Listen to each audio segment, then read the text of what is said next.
नहाय खाए के साथ हो गई शुरुआत छठ पूजा की। अब इंतज़ार है हमें खरना के प्रसाद रसियाओं की। इतने में ख़त्म नहीं होगा हमारा इंतज़ार, क्योंकि हमें तो इंतज़ार है संध्या अर्घ और उषा अर्घ के बाद दिए गए महाप्रसाद ठेकुआ की। नमस्कार, मैं हूं सान्यराज पांडे और आप देख रहे हैं स्टार टीवी बिहार। आज यानी 1 अप्रैल से चैती छठ का आगमन हो चुका है और आज नहा खाए है। तो चलिए आज हम छठ के बारे में जानते हैं। भारत में त्योहारों की एक अनोखी परंपरा रही है, जहां हर पर्व एक विशेष आध्यात्मिक और सांस्कृतिक महत्व रखता है। ऐसा ही एक पवित्र और विशेष पर्व है चैती छठ, जिसे सूर्य उपासना के लिए जाना जाता है। यह त्यौहार विशेष रूप से बिहार, झारखंड, उत्तर प्रदेश और नेपाल के कुछ हिस्सों में बड़े धूमधाम से मनाया जाता है।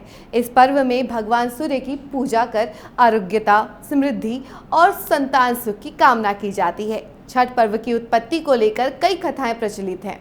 प्राचीन मान्यताओं के अनुसार महाभारत काल में द्रौपदी और पांडवों ने भी सूर्यदेव की उपासना कर अपने कष्टों से मुक्ति पाई थी। इसके अलावा एक अन्य कथा के अनुसार राजा प्रियव्रत और उनकी पत्नी मालिनी को संतान सुख प्राप्ति के लिए ये व्रत करने का आशीर्वाद मिला था। छठ पूजा की सबसे अनोखी बात यह है कि इसमें ना तो कोई मूर्ति पूजा होती है और न ही किसी विशेष देवालय की आवश्यकता पड़ती है। इसे सूर्यदेव और छठी मैया की पूजा के रूप में मनाया जाता है, जो प्रकृति के लिए प्रति संपन्न का प्रतीक है। छठ पर्व वर्ष में 2 बार मनाया जाता है, एक बार कार्तिक मास में और दूसरी बार चैत्र मास में। चैती छठ विशेष रूप से वसंत ऋतु में मनाया जाता है, जब प्रकृति अपनी नई छटा बिखेरती है और वातावरण भक्तिमय हो जाता है। इस पर्व में 4 दिवसीय कठिन व्रत रखा जाता है, जिसे पूरी निष्ठा और पवित्रता के साथ निभाया जाता है। छठ का पहला दिन नहा खाए होता है। इस दिन व्रती गंगा, यमुना या किसी पवित्र नदी में स्नान कर स्वच्छ वस्त्र धारण करते हैं। इसके बाद सात्विक भोजन ग्रहण किया जाता है, जिसमें चने की दाल, लौकी की सब्जी और चावल प्रमुख होते हैं। इस दिन का उद्देश्य शरीर और आत्मा की शुद्धि करना होता है। लोग अपने घरों को साफ सुथरा रखते हैं और पूरी श्रद्धा से इस व्रत की शुरुआत करते हैं। दूसरा दिन खरना होता है। खरना के दिन पूरे दिन निर्जला उपवास रखा जाता है और शाम को गुड़ की खीर, रोटी और फल का सेवन कर व्रतधारी ऊर्जा प्राप्त करते हैं। इस दिन का विशेष महत्व इसलिए भी है क्योंकि ये दिन आत्म संयम और तपस्या को दर्शाता है। व्रती इस दिन से और भी कठोर अनुशासन का पालन करते हैं और परिवारजन भी इस पवित्र कार्य में सहयोग देते हैं। तीसरा दिन संध्या अर्घ होता है। इस दिन व्रती डूबते सूर्य को अर्घ अर्पित करते हैं। परिवारजन और श्रद्धालु गंगा घाटों या तालाबों पर एकत्र होते हैं, जहां वे सूर्यदेव की आराधना कर दूध और जल से अर्घ देते हैं। इस अवसर पर पूरे वातावरण में भक्ति भाव और श्रद्धा का माहौल रहता है। महिलाएं और पुरुष पारंपरिक वस्त्र धारण कर सूप में फल, गन्ना, ठेकुआ और नारियल रखकर सूर्यदेव को अर्पित करते हैं। ये क्षण अत्यंत पवित्र माना जाता है। चौथा दिन उषा अर्घ होता है। इस दिन उगते सूर्य को अर्घ दिया जाता है। ये छठ पूजा का सबसे पवित्र और महत्वपूर्ण क्षण होता है।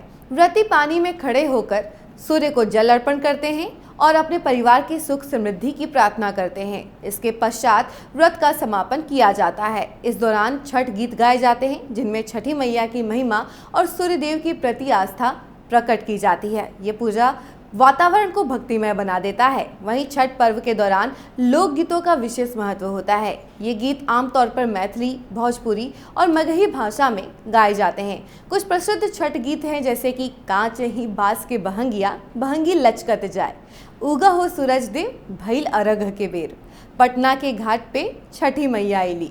ये सभी गीतों को सुनकर आपको भी गूज़बम्स तो आते ही होंगे। ये गीत पूरे माहौल को आध्यात्मिक बना देते हैं और भक्ति भाव से भर देते हैं। छठ पूजा न केवल धार्मिक आस्था का प्रतीक है, बल्कि इसके पीछे वैज्ञानिक कारण भी है। इस व्रत के दौरान उपवास रखने से शरीर की शुद्धि होती है और सूर्य के प्रकाश में रहने से शरीर को ऊर्जा मिलती है। वैज्ञानिक दृष्टिकोण से सूर्य उपासना को मनोबल और आत्मशक्ति में वृद्धि होती है। इस पूजा का एक और साइंटिफिक पक्ष है, वो ये है कि ये जल और सूर्य से के मेल से शरीर की प्राकृतिक ऊर्जा को संतुलित करने में मदद करता है। छठ पूजा केवल एक धार्मिक अनुष्ठान नहीं, बल्कि ये परिवार और समाज को जोड़ने का एक माध्यम भी है। इस पर्व में पूरा परिवार समुदाय एकजुट होकर घाटों पर पूजा करने जाता है, जिससे सामाजिक सद्भाव बढ़ता है। यह पर्व नारी शक्ति और मातृत्व को भी दर्शाता है, क्योंकि इसमें मुख्य रूप से महिलाएं व्रत रखती हैं और अपने परिवार के कल्याण के लिए तपस्या करती हैं। छठ पर्व का पर्यावरण संरक्षण में भी विशेष योगदान होता है। इस पूजा के दौरान किसी प्रकार के हानिकारक रसायनों या प्लास्टिक का उपयोग नहीं किया जाता है। प्रसाद में शुद्ध और प्राकृतिक सामग्री का उपयोग किया जाता है। पूजा स्थल को स्वच्छ रखा जाता है, जिससे जल प्रदूषण को कम करने में मदद मिलती है। बांस की बनी टोकरी और सूप का उपयोग होता है, जो पूरी तरह से प्राकृतिक होती है। चैती छठ केवल एक पर्व नहीं, बल्कि प्रकृति, श्रद्धा और अनुशासन का एक अद्भुत संगम है। यह पर्व हमें प्रकृति के प्रति सम्मान और ऊर्जा प्रदान करने वाली शक्तियों के प्रति आभार प्रकट करने की प्रेरणा देता है। जब पूरा समाज एकजुट होकर नदी के तट पर पूजा करता है, तब यह न केवल आध्यात्मिक जागरूकता लाता है, बल्कि सामूहिकता और भाईचारे की भावना को भी प्रबल करता है। इसी प्रकार चैती छठ भारतीय संस्कृति की महान परंपरा का एक अनमोल रत्न है, जो हमें प्रकृति से जोड़ता है और जीवन को सकारात्मक और पवित्रता से भर देता है। छठ पर्व की महिमा अपरंपार है और यह जन जन में ऊर्जा और विश्वास का संचार है। ऐसी ही तमाम खबरों के लिए बने रहिए हमारे साथ और देखते रहिए स्टार टीवी बिहार। धन्यवाद।